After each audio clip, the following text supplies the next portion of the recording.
What's up, guys? Happy whatever day it is that you're listening to this. I just realized it's like, what? Happy episode 138. And if you clicked on this episode, then you must be the type of person who values efficiency and values making things easier for yourself. And so today, I'm going to be breaking down how to stop playing fat loss on hard mode.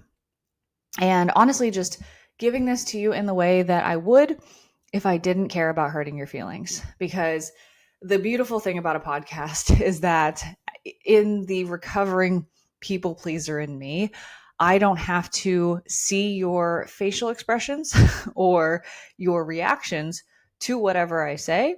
So I can comfortably say what I want to say in the most direct way possible. Because I think the reason why you guys follow people like me, people online, is because like you follow for our opinions, right? And so if I don't give you my opinion wholeheartedly, then I'm just going to be a watered down, I want you to like me version of myself. And that's not what actually is going to help you. So let's talk about it. Ways you're making fat loss harder for yourself than you need to be. So I've got quite a list here. 1, 2, 3, 4, 5, 6, 7, 8 things. So let's dive in. Okay.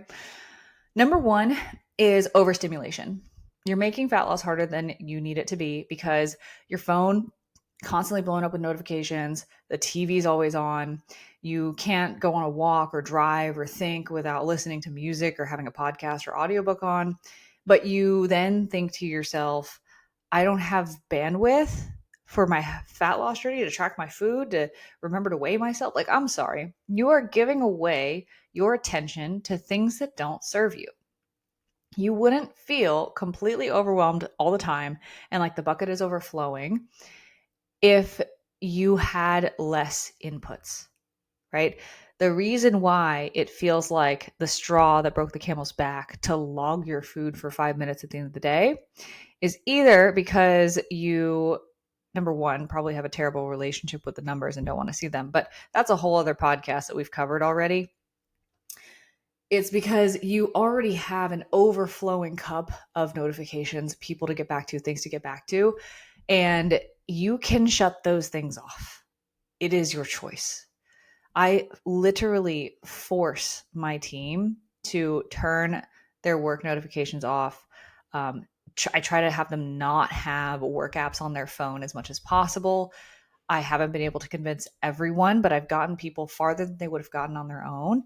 Like when I say that, like I do this, I also like try to impress this upon my team as well. And so, a couple things you can do here. Number one, buy a brick. It is $60, $50, whatever. And it's way better than the stuff that's built into the iPhone, right? The iPhone's going to be like, you're at your time limit. And then you're going to be like, cool, ignore. The brick actually works because it forces you to have to get up and go to a part in your house where you have it set up and actually tap your phone. It is life changing. Just trust me on that one. But also, turn off notifications. Like if you have the red bubble in the corner of every single app on your phone that says like 400 on it, like it's no wonder you're overwhelmed. Like for any app that is not calls or texts, turn off the red bubble. You know you can do that, right? You can turn off drop downs, you can turn off the lock screen notifications, you can turn off the bubble. Personally, I turn off all three for any app that does not have to do with someone contacting me for a particular reason. And I actually, for Instagram, have every single one of those off as well, because I don't need to know if someone replied to my DM on Instagram on my home screen. I can look at that when I open my Instagram, right? And on top of that, this isn't just for DND mode. This is default mode.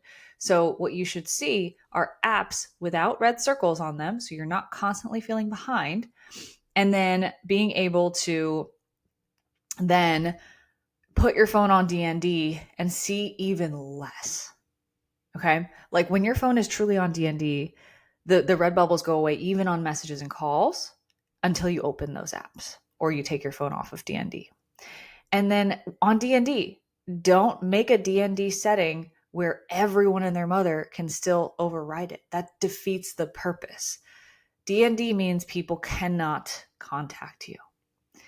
And lastly, plug your phone in another room when you go to sleep and get a real alarm clock. And if you can't wake up to it, the reason why is because you are on your phone all night and it's ruining your deep sleep. And so you can't wake up because you're staying up late and your phone alarm goes off 7 times. If you actually plugged your phone in another room and reduced your blue light exposure, you would get better sleep and you would wake up to the alarm clock. Okay? That's number 1, off to a hot start. Number 2, right off the back of that, the idea of tracking your food right rather than just as completely as possible. That is playing fat loss on hard mode. And listen, there's a time and a place to be accurate and meticulous. And I have maybe 2 clients that are there. And everyone else just needs to track more consistently and completely. Okay, we have AI now. Throw a picture of your food into ChatGPT and be like, what do you think? Overthinking how to track your food is cutting yourself off at the knees, because most of you, and I promise you when I say most of you, you are not the single snowflake that is not applicable to this. Most of you just need an idea of what is going into your body calorically. Okay. And so, like, for example, my mother-in-law made this stew. It's delicious. It's potatoes, carrots, bell peppers, chicken breast, and then like whatever juice came out of the chicken breast makes this little sauce, and she added soy sauce and ketchup. That's it. And it's freaking delicious. Don't knock it till you try it. And so when I track it, what I do is I just scoop out each part at a time. It takes me 3 more minutes, and then I have the weights of each. Or if she made a casserole and I didn't know what was in it, I would ask her what the ingredients are, and I would throw it in a ChatGPT and be like, this is a casserole. This is the weight of the serving that I'm having. What do you think? That's it. That's all you have to do. Okay.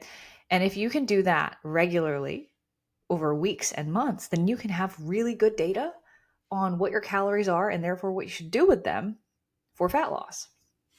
It doesn't have to be complicated. It doesn't have to be pull your hair out because you can't find the way to put it in the MyFitnessPal recipe perfectly and you don't know how to portion it and you have to do a shit ton of math in order to be able to track anything. Those days are over. Now that AI is here, use it.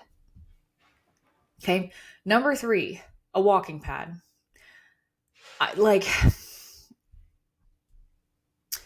Unless you have a corporate policy that you have to be sitting on your Zoom calls. Like if you work from home, like these are now as low as $80 when Amazon has a sale. And if the only thing holding you back is whether or not Susie on the Zoom call is going to judge you, or the hassle of setting it up against the wall or rolling it around the room, like check your privilege. Like you have the option to get 10,000 steps before you even set foot out of your office. And you're complaining about having to roll it across the room because there isn't enough space. Like, okay, you just don't want to walk. That's a bad one. Like, it's really like there is no excuse if you're struggling with your steps not to have a walking pad. And like, I promise you, you're not going to trip and fall. Like walk on 0.6 miles per hour. You don't need to go any faster than that. Get the ankle strap for your Apple Watch. Track your steps. You will be able to talk. You'll be able to type. And get this, if you're not able to walk and talk at 0.6 to 1 mile per hour on a walking pad and like not be out of breath or not be tired, that's the reason you should have the walking pad. Okay? I said it. All right. Eating meals on repeat. Being overly picky about leftovers or the way that things are reheated. It's like, I hate having, rice reheated in the microwave, or when I reheat my vegetables they get soggy. Like I don't want to eat the same thing every day. Listen, you don't have to eat the same thing every day, but like you also don't have to like everything you eat perfectly well. Like the need for every meal to be as palatably pleasing as possible is honestly part of the problem. Like the the reason that you feel this way is because your palate is adjusted to hyperpalatable food.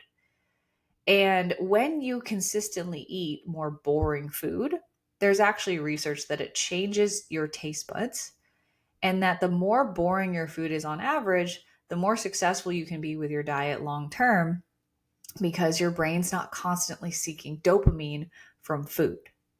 The need for variety is a dopamine seeking issue, not a personal preference or personality issue. And I am saying this as somebody who is a foodie. Like, during my week, I eat really boring, but when we go out for something that is like fun and exciting, like, I do not cut corners. Like, if I'm going to eat the real thing, I'm going to eat the real thing. Okay. And you listen, you don't have to eat the same thing every day. Like, I'm not saying eat chicken, rice, and broccoli 7 days a week for 21 meals. I'm like, you can have some variety, but like, the more variety you introduce, the more time and energy it's going to take. And you just have to choose where your trade off is, because you don't get to pick neither. You either have a slightly boring diet that takes you very little time, energy, thought, or preparation, or you have a very extravagantly various diet that takes you a lot of time and energy and headspace to prepare.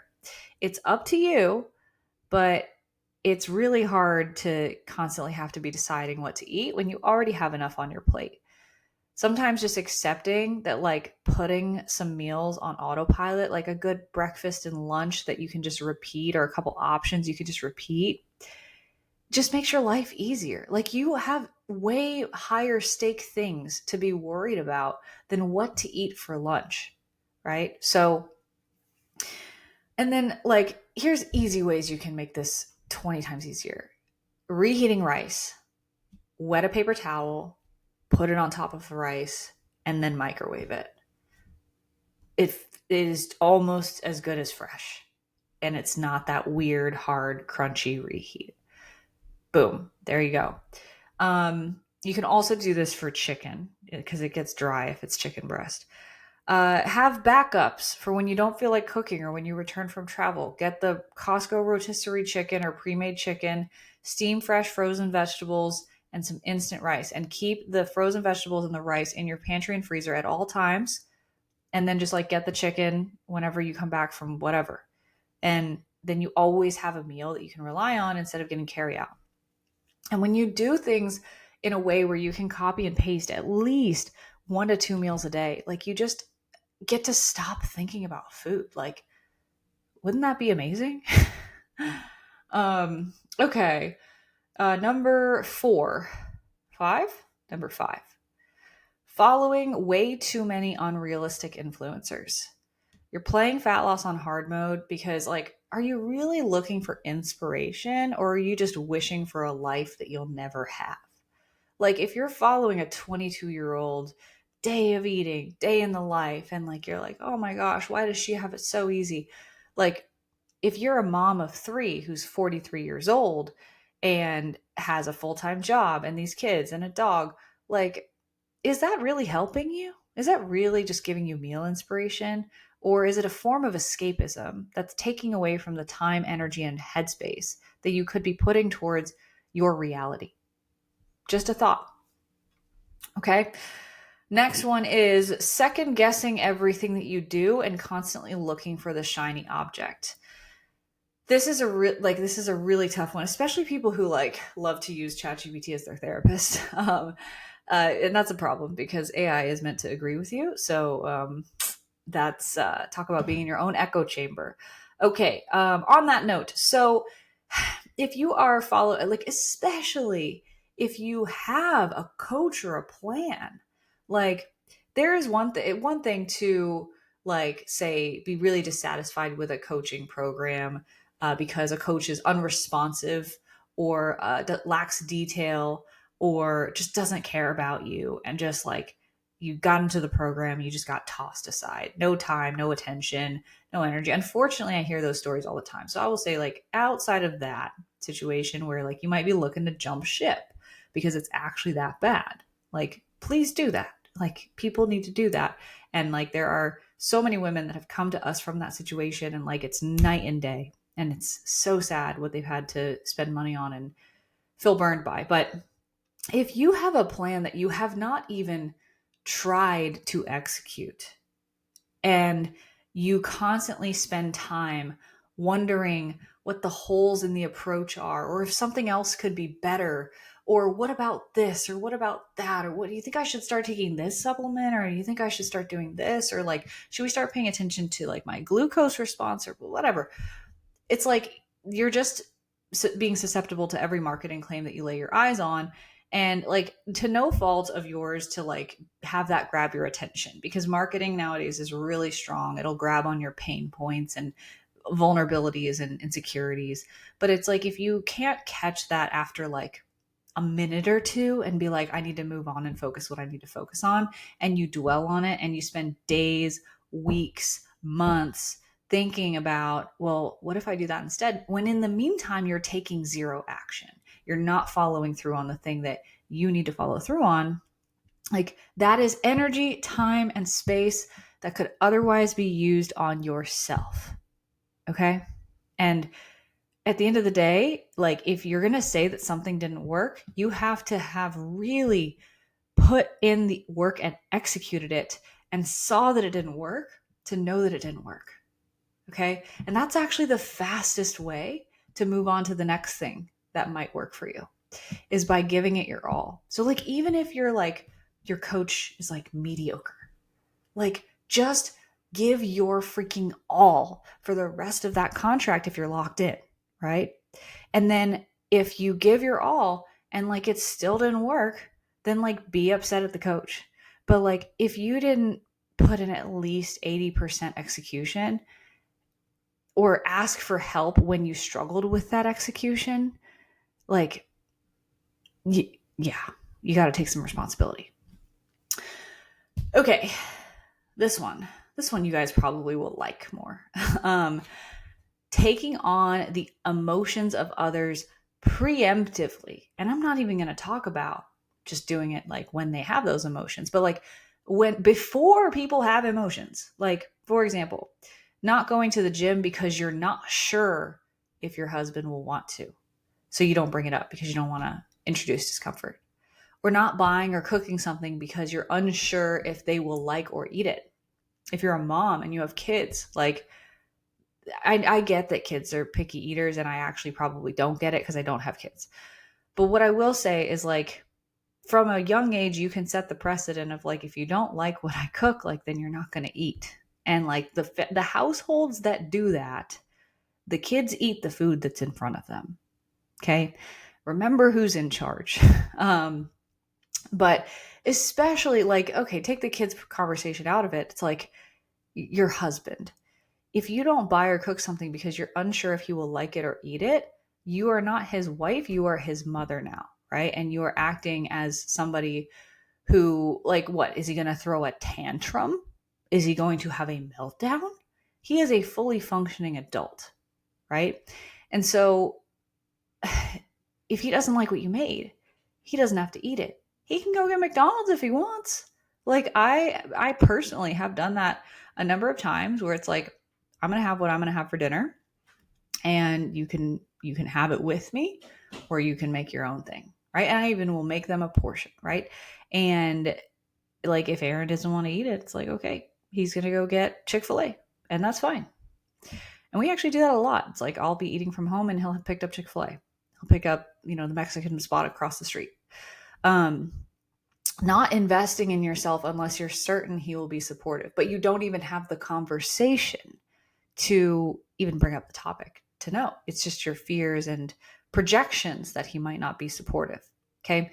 And so you're taking on the emotions of others at the expense of yourself when like you haven't even tested the waters. And like the thing is like I could do a whole nother spiel on like when people do give you friction, but like when the most likely scenario of what happens is when you do what you need to do for yourself, no one cares and no one is bothered. Okay. Lastly, trying to avoid feeling hungry at all costs. Hunger is not a problem to immediately solve. If you feel it, then sometimes when you are in a fat loss phase, learning to just accept the hunger as it is the best thing that you can do, because you will feel some hunger. If you are actively, like, just think about it. You're actively eating less than your body needs to sustain its current body weight and homeostatic point. Your body is going to be hungry. And the sooner that you can grasp that some hunger is okay, like going to bed a little hungry, or being a little more hungry between meals, or not feeling fully satisfied or stuffed after a meal, that is literally the point. Like, that's what you signed up for. So don't spend all of your time thinking about how to hack your diet with as much volume as possible, or all the sugar-free jellos and pickles that you can eat. Like, that's where it does start to become, closer to disordered eating. Like, just like let yourself be a little hungry. And there's a difference between ravenous hunger and being a little more hungry. Okay. All right. So hopefully I wasn't too mean, but I love you guys and I want you to succeed, which is why I'm calling these things out. And if something triggered you, actually, good. I encourage you to look at that and ask yourself, not with ChatGPT, but yourself, why did that trigger me? What felt true about that? Right? It wouldn't bother you if something didn't actually strike a nerve, right? And what I want you to take away from this is, it's not that fat loss is too hard for you. It's often that you're spending time and energy and headspace somewhere that could be reallocated to yourself and to the actions that you need to take on the simple things: your calorie deficit, your movement, your strength training, and your habits. And if you do those things, you're going to see the results. And just remember to actually try these things before you dog on it. Like, a lot of times you haven't even tried the stuff that's suggested because the idea of it makes you uncomfortable. So, great rule of thumb, whatever it is that triggered you, try it at least 3 times before you have something to say about why it's not going to work for you. So I love you guys. I said it twice now. I mean it. And I don't just throw those around. I'm a pretty reserved person. So I really hope that something here landed for you and made fat loss a little bit easier for you in the long run. Thank you guys for listening, and we'll see you back here next week.